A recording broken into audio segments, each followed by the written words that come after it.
After skipping key public meetings and moving to seal sensitive nuclear sites, Ayatollah Khamenei now appears to be quietly shifting Iran into a defense-first posture, prioritizing protection and surprise over showmanship.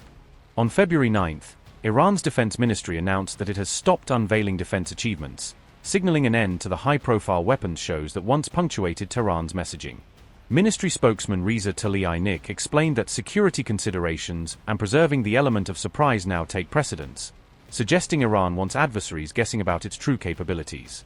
He told state media that new weapon systems are already deployed and integrated into the armed forces, but that Tehran has decided against displaying them publicly for the time being.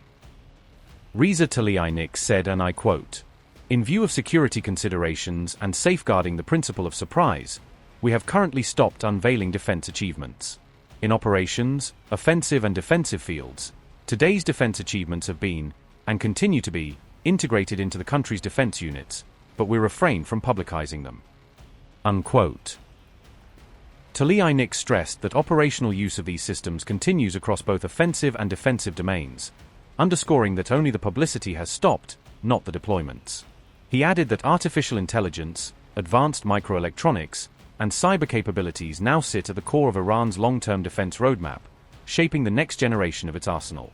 These statements come as Iran continues to claim that unexploded American bombs and missiles still lie at or near several of its nuclear facilities, a lingering reminder of recent clashes. Senior negotiator Abbas Araghchi has said those munitions were dropped by U.S. forces during the 12-day Israel-Iran war, framing them as evidence of attacks on Iran's strategic infrastructure.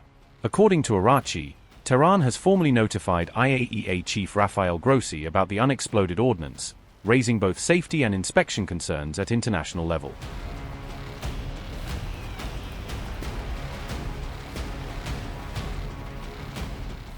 At the same time, fresh satellite imagery shows that underground tunnel entrances at Iran's Isfahan nuclear complex have been sealed and in some cases buried, reinforcing the sense of a quiet hardening drive. Two main access points appear to be fully covered over, while a third has been bolstered with extra defensive measures designed to complicate both bombing runs and on-foot intrusions. The Isfahan facility is a key plant for producing uranium gas, the feedstock that flows into Iran's centrifuges, making it a crucial link in any future nuclear breakout. These tunnel changes were detailed in a report by the Washington-based Institute for Science and International Security, which tracks nuclear and proliferation issues worldwide.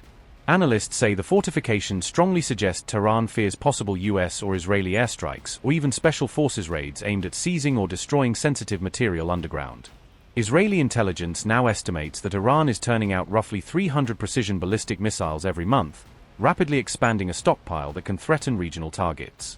Tehran has so far refused to put this missile program on the table in talks with Washington, while Prime Minister Benjamin Netanyahu is expected to press President Trump hard on the issue. Israeli assessments say that as early as June, Iran had already decided to ramp missile production to somewhere between 2,500 and 8,000 units a year, pointing to a long-term, industrial-scale buildup.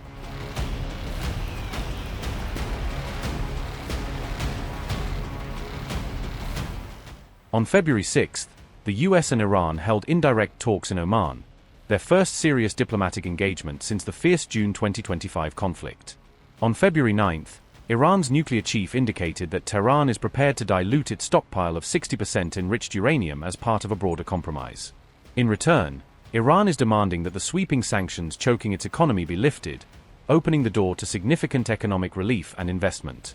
Mohammad Islami made clear that how far Iran scales back enrichment depends on whether all sanctions will be lifted in return, tying every technical step to concrete economic gains. The IAEA has previously reported that more than 400 kilograms of highly enriched uranium went unaccounted for after the June conflict, a gap that continues to alarm inspectors and diplomats. Meanwhile, Washington has advised US-flagged vessels to keep well away from Iranian waters in the Strait of Hormuz, reflecting heightened naval risk in the choke point.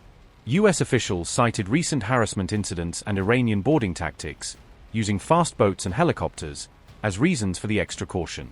The new advisory followed a reported confrontation with Iranian forces last week, underscoring how quickly the maritime front can flare even as diplomats talk on land.